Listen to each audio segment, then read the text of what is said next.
Welcome to the Kurlon AI tactical briefing for the fifth and final T20 between Australia and India. We've crunched all the numbers, and in this analysis, we're going to map out the single highest probability path to victory. Here's how we're going to break this down in 6 data-driven phases. We'll kick things off with the one factor that honestly changes everything. Then we'll expose a key vulnerability in each team, reveal the optimal solution, lay out the tactical plan, and finally, deliver the official Kurlon AI verdict. All right, let's get right into it. The first thing you absolutely have to understand about this match is that your standard cricket analysis, it goes right out the window. Protocol 1B has been activated, and it overrides all the usual logic about the pitch. And this is the reason why.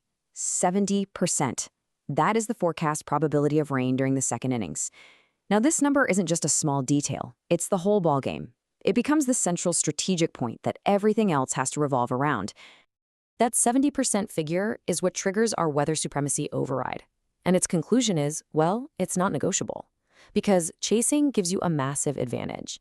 You know exactly what target you need under the DLS system, and the other team has to bowl with a wet, slippery ball. So the only optimal path to victory is crystal clear. Win the toss and bowl first, period. Okay, so with that massive weather factor locked in, we can start to deconstruct the teams, starting with Australia. Our analysis has flagged a really critical structural vulnerability in their batting lineup. Just take a look at their predicted top 7 batters. You've got Marsh, Short, Inglis, David, Stoinis, Maxwell, Owen. Are you noticing a pattern here? Yep. Every single one of them is a right-handed batter. Our system actually quantifies that. We give Australia's lineup a batting variety Kurlon skill rating, or KS rating, of bad. And look, that isn't an opinion, it's a calculated vulnerability. It just makes their batting so predictable and lets the opposition plan their matchups perfectly. But hey, Australia isn't the only team with a flaw. When we turn our analysis to India, the data shows something fascinating. Their current winning combination, even though it's been successful, is actually pretty suboptimal for this specific round and this specific opponent. We've pinpointed 2 major liabilities based on the data. First, Washington Sundar. His KS rating as a bowler against right-handers is a -2. That's classified as very bad. I mean, against a top 7 made up entirely of righties, he's practically unusable. Then there's Shivam Dubey. The GABA pitch really helps out back-of-length bowling, and that downgrades his KS rating to a -1.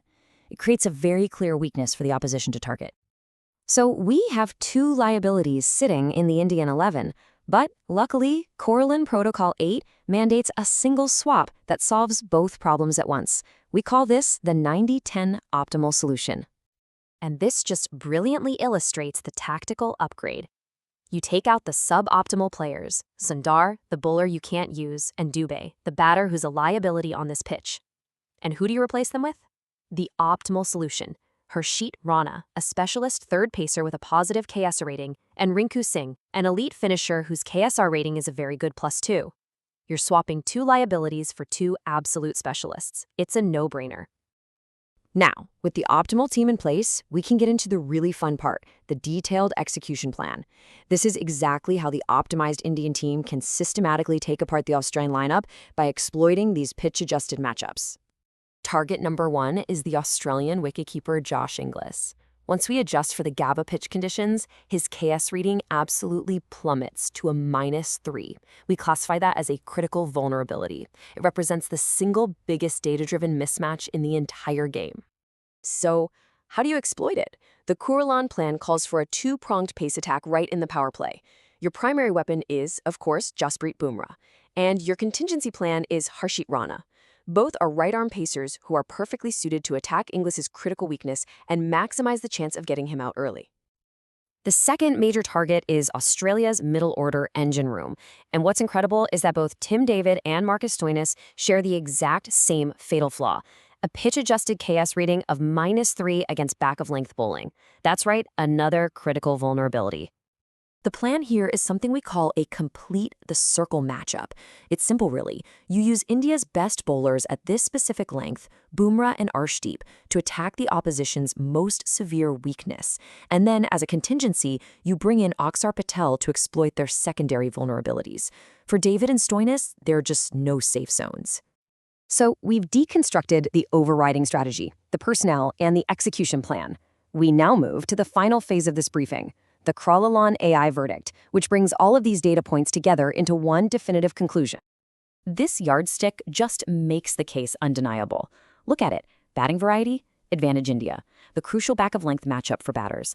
Australia's bad rating gets crushed by India's good, advantage India.